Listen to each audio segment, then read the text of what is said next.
Hey guys, welcome back to my channel.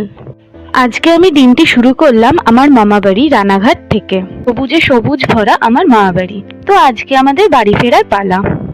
মামাবাড়ি থেকে বাড়ি ফেরার পথে আমরা শিয়ালদায় নেমে পড়লাম, কারণ খুব খিদে পেয়েছিল। ভাবলাম কি খাওয়া যায়। এই যে আমরা তিনজন, আমাদেরকে ভীষণই এক্সস্টেড দেখাচ্ছিল, দেখেই বুঝতে পারছো। ভীষণ ক্লান্তও ছিলাম, খিদেও পেয়েছিল। তাই জন্য আমরা ডিসাইড করলাম যে আমরা কফি হাউসে যাব।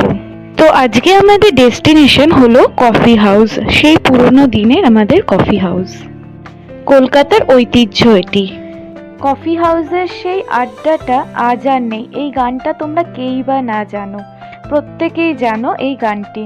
কিন্তু তোমরা কি এটা জানো যে কফি হাউসটি আসলে কফি হাউসের উদ্দেশ্যে তৈরি হয়নি? কি বললাম, বুঝলে না তাই তো?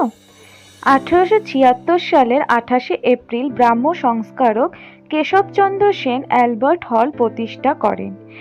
এটি শিক্ষা, সংস্কৃতি ও রাজনীতির কেন্দ্রবিন্দু ছিল। এখানে বেসিক্যালি সব রকমের নানান রকম সাংস্কৃতিক অনুষ্ঠান হতো। এখানে শিক্ষা, সংস্কৃতি এসবের কেন্দ্রবিন্দু ছিল এই জায়গাটি। 1944-এ কফি হাউসের যাত্রা প্রথম শুরু হয়। অ্যালবার্ট হলকেই বেছে নেওয়া হয়েছিল কফি হাউস হিসেবে। তারপর থেকে অ্যালবার্ট হল হয়ে ওঠে কফি হাউস, এবং এখানে অনেক নামি দামি ব্যক্তিরাই আসতো, এখানে সময় কাটাতো, কফি খেত। এবং তোমরা তো প্রত্যেকেই জানো কারা কারা এখানে এসেছিল। পরিবেশটি আমার বেশ ভালোই লেগেছে। এই যে আমরা ব্যালকনিতে বসেছিলাম, আর এই দেখো ব্যালকনির থেকে ভিউটা বেশ সুন্দরই লাগছে।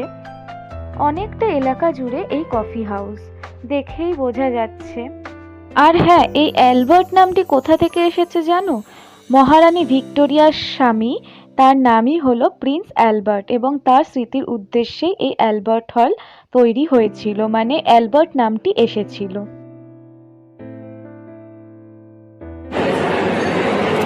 সাজতে ব্যস্ত, চিন্তায় মগ্ন, আর আমি ভাবতে ব্যস্ত। ডিসাইড কর। খাবার অর্ডার দিয়ে এখন আমরা ওয়েট করছি কখন খাবার আসবে। তাই জন্য আমরা নিয়েছিলাম চিকেন হাক্কা নুডলস। তারপরে অবভিয়াসলি কফি হাউসে এসে কফি নেব না, এটা কি করে হয়? তো কফিও নিয়ে নিলাম। সত্যি বলতে খাবার কোয়ালিটি হ্যাবুক কিছু ভালো নয়, মোটামুটি একটা কোয়ালিটি। আমি তো এক্সপেক্ট করেছিলাম আরো বেটার। যাই হোক, এই তিনজনই গিয়েছিলাম আমরা।